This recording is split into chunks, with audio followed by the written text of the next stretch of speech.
அனைவருக்கும் வணக்கம். திருப்பூரிலிருந்து எஸ் தியாகராஜன். சரிங்க, இன்றைக்கி நம்ம பார்க்க இருக்கும் தலைப்பு ஆயில்ய நட்சத்திரம். ஆயில்ய நட்சத்திரம் யாரோடையதுங்க? புதன் பகவானின் நட்சத்திரம். எத்தனாவது நட்சத்திரங்க? 9வது நட்சத்திரம். யார் வீட்டில் இருக்குதுங்க? சந்திர பகவான் வீட்டில் இருக்குதுங்க. புதனும் சந்திரனும் சேர்ந்துருக்குது. புதன் நட்சத்திரம் சந்திரனுடைய வீட்டில் இருக்குதுங்க. இந்த ஆயில்ய நட்சத்திரம் இவங்களுக்கு ஈகோ ஜாஸ்திங்க.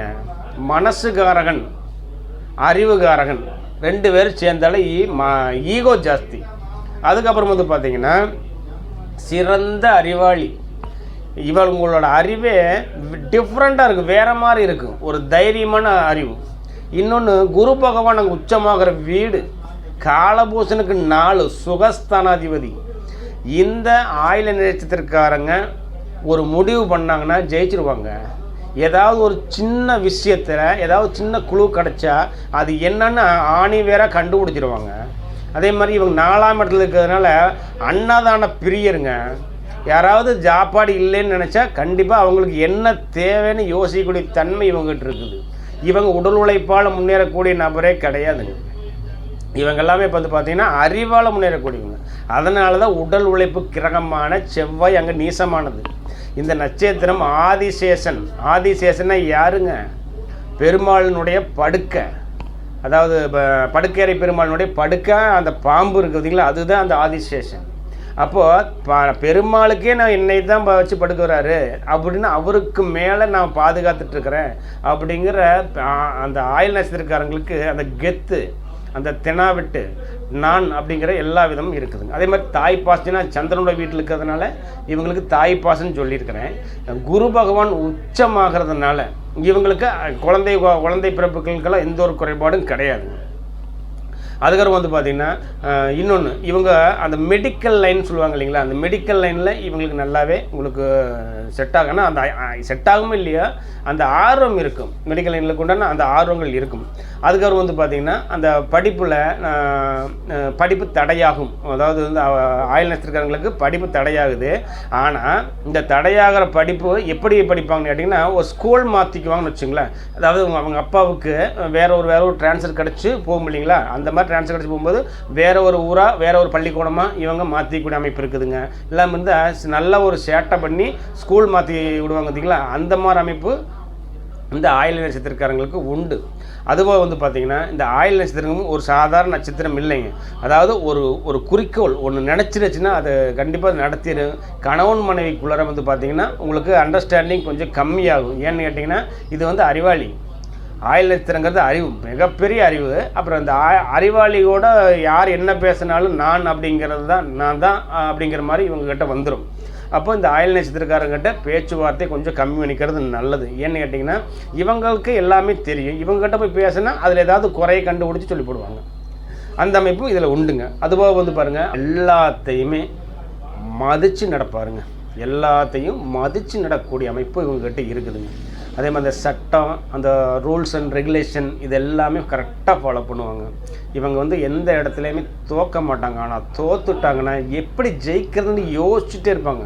காலபோசனுக்கு மன தைரியமான வீடு 4 சுகஸ்தானாதிபதினு சொல்லிக்கிறேன். அந்த சந்திரனுடைய வீட்டில் இருக்கிறதுனால தோற்று போயிடுவாங்க. தோற்று போனாலும் இதுக்கு எதனால் தோற்று போயிட்டோம் அப்படிங்கிறது இவங்களுக்கு கண்டுபிடிச்சி மீண்டும் எழுந்து மேலே வரக்கூடிய அமைப்பு இந்த இருக்குது. ஏன்னா காலபோசனுக்கு 3ஆம் அதிபதியும் 6ஆம் அதிபதி நட்சத்திரம். அதே மாதிரி தொழிலில் பாருங்கள், அடிக்கடி மாற்றம் நகர்ந்துகிட்டே இருக்கும். ஒரு திருப்தி இல்லாத மனுஷன் ஏன்னா 6ஆம் இடங்கிறது உத்தியோகம், 3ஆம் இடங்கிறது மாற்றம். அடிக்கடி இவங்களுக்கு நடக்கும். உத்தியோக மாற்றங்கள் அடிக்கடி நடக்கும். அதே மாதிரி டெவலப்மெண்ட், இன்க்ரிமெண்ட்டு தான். சும்மா உத்தியோக மாற்றம்னா சாதாரண உத்தியோக மாற்றம்லாம் கிடையாது. ஒரு இன்க்ரிமெண்ட், அடுத்தது என்ன அப்படின்ட்டு அது நடக்கும். சில நேரங்களில் சட்டத்துறை இவங்களுக்கெல்லாம் நல்லபடியாக செட் ஆகும். சட்டத்துறையில் 3ஆம் இடம் இல்லையா, அறிவாளி இல்லையா, அதனால் யோசிக்கக்கூடிய தன்மையில் சட்டத்துறையில் செட் ஆகும். அதுபோக வந்து பார்த்திங்கன்னா இந்த இஎன்டி ப்ராப்ளம் சொல்கிற பார்த்திங்களா, காது மூக்கு தொண்டை இவங்களுக்கும் வருங்க. இந்த ஆயுள் நட்சத்திரக்காரங்களுக்கு அவங்களுக்கும் அந்த இஎன்டி ப்ராப்ளங்கள் வரும். அதே மாதிரி சகோதர பாசம் ரொம்ப ரொம்ப ஜாஸ்தின்னு சொல்லிட்டு இருக்கிறேன். ஏன்னு கேட்டிங்கன்னா செவ்வாய் நீசமாகறதுனால, நீசம்னா ஏக்கம்னு சொல்லியிருக்கிறேன். அதனால் சகோதர பாசம் நல்லபடியாக ஜாஸ்தி, குழந்தை பாசம் நல்லபடியாக ஜாஸ்தி. யார் நம்பி வந்தாலும் துரோகம் பண்ணக்கூடிய துரோகம் பண்ணக்கூடாத அமைப்பு இவங்ககிட்ட இருக்குதுங்க. இவங்க முன்னாடி முன்னாடி போய் நான் பெரிய ஆள் அப்படின்னு சொன்னீங்கன்னா உங்களை ஆட்டோமேட்டிக்காகவே அவங்களோட அறிவை வச்சு உங்களை இறக்கி விடக்கூடிய அமைப்புகள் உண்டு. நானும் சரிசமம், ஏன்னா அலிகிரகம் அப்படின்ட்டா அவங்ககிட்ட எந்த ஒரு விதமான குறைபாடும் இல்லைங்க. நான் தான் நீ தான் அப்படின்னா அது ஒரு பிரச்சனையாகும். அது மாதிரி வம்புக்கு போக மாட்டாங்க. வந்தாலும் எதனால் சண்டை வருதுன்னு யோசித்து நல்ல முடிவு பண்ணுவாங்க. அதே மாதிரி தொழிலில் மிகச்சிறந்த அறிவாளி. இவங்களை கண்டால் எல்லாத்துக்குமே பிடிக்கும். ஏன்னா இவங்க செய்யக்கூடிய தொழில் பார்த்திங்கன்னா நல்லா நேர்த்தியாக இருக்கும், நீட்டாக நல்ல ஜம்முன்னு செஞ்சக்கூடிய அமைப்பு இருக்குது. அதுவாக பார்த்திங்கன்னா இந்த ஆதிசேஷன் நான் சொன்ன பார்த்திங்கன்னா இந்த பாம்பனுடைய படுக்கை, இதில் உயர்வான எண்ணம், உயர்வான குணம், எல்லாத்துக்கும் நம்ம தரக்கூடிய விஷயம் எல்லாமே பெருசாக இருக்குன்னு நல்லா சிந்திச்சு நல்லா தருவாங்க. இவங்க இது ஒன்று பார்த்திங்கன்னா தாய் மாமனுக்கு இது கொஞ்சம் அண்டர்ஸ்டாண்டிங் குறைவாக இருக்கும் அப்படின்னு சொல்லுவாங்க. அதை எந்த விதத்தில் அப்படிங்கிறத நீங்கள் கொஞ்சம் பார்த்துக்கோங்க. ஆயில் நட்சத்திரங்கிறது லட்சுமணனுடைய நட்சத்திரம் அப்படிங்கிறதுனால சகோதர பாசம் இதில் ரொம்ப அதிகம். சகோதர பாசம் ஜாஸ்தி. அண்ணனுக்காக சகோதரனுக்காக எத்தனையோ விஷயங்களை இவர் ராமர் இந்த லட்சுமணன் செஞ்சார். அதனால் சகோதர பாசம் இவங்களுக்கு ஜாஸ்தி. இந்த ஒரு செவ்வாய் நீசமானது ஒரு காரணம் தானுங்க. ஒரு நட்சத்திர பலனுங்க. இந்த நட்சத்திரத்து பலன் மட்டும் வச்சுட்டு நம்மளுடைய ஜாதகம் முழு பலனும் எடுக்க முடியாது. முழு பலனும் உங்களுக்கு தெரிவிச்சுக்காது. இதுக்கு தன்னுடைய சுய ஜாதகம் தான் எல்லா விதமான தீர்க்கமான முடிவை தரக்கூடியது. ஏன்னா எந்தெந்த கிரகம் லக்ன ரீதியாக எத்தனாம் இடத்துல இருக்குது, எந்த கிரகம் பவர் ஆகுது, எந்த கிரகம் பவர் இல்லை, எந்த கிரகம் சிக்கல மாட்டேங்குது, இதெல்லாம் பார்த்து தான் ஒரு பலன் நம்ம எடுக்க முடியுங்க. அதனால் உங்களோட சுய ஜாதகமாக இருந்துச்சுன்னா ஆன்லைனில் பார்க்கறதுனால நீங்கள் பார்த்துக்கலாம், ஒரு பிரச்சனையும் இல்லை. அதுவாக பார்த்தீங்கன்னா உங்களுக்கு ஏதாவது, ஏன்னா எல்லா மனுஷனுக்கும் எல்லா விதமான கஷ்டங்களும் இருக்கும். ஏன்னா நமக்கு ஒரு ஜாதக ரீதியாகவோ நமக்கு ஏதாவது ஃபேமிலி பிரச்சனையாகவோ ஏதாவது ஒன்று உங்களுக்கு சிரமமான சூழ்நிலையாக இருந்துச்சுன்னா அதுக்கு நிறையா பரிகார முறைகள் இருக்குதுங்க. ஏதாவது 1-2 நான் உங்களுக்கு சொல்கிறேன். இதை நீங்களாக செய்யக்கூடிய பரிகார முறைங்க. அதுக்கு என்ன அப்படின்னு கேட்டிங்கன்னா, கடகராசியில் இந்த ஆயில் நட்சத்திரமுக்குனால ஓடுற தண்ணியில் குளிங்கன்னு சொல்லியிருப்போம்.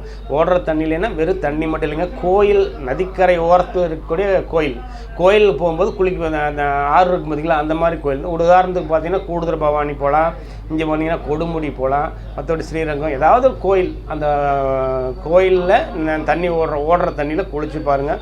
உங்களுடைய பிரச்சனைகள் ஒன்றும் நல்லபடியாக தீருமுங்க. ரெண்டாவது அந்த தீபத்துக்கு எண்ணெய் வாங்கி கொடுத்தீங்கன்னா உங்களுடைய பரிகார முறை நல்லா இருக்குதுங்க.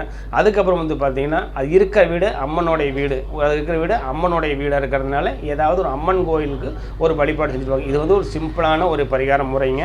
இதை செஞ்சு பாருங்கள். அதாவது நம்ம கஷ்டப்படுறோம்னா இதை நிரந்தரமாக செய்யணுங்க. ஏன்னா நம்ம சொல்லிட்டாங்க அப்படின்னு செஞ்ச உடனே பலன் எதிர்பார்க்கக்கூடாது. செஞ்சு பாருங்கள், உங்களுக்கே ஒரு மாற்றம் கிடைக்கும். அதுக்கப்புறம் நீங்கள் என்னங்கிறது பார்த்து சொல்லுங்கள். வீடியோ பிடிச்சிருந்தா ஒரு லைக் பண்ணுங்கள், ஒரு ஷேர் பண்ணுங்கள், ஒரு சப்ஸ்கிரைப் பண்ணுங்கள். நன்றி.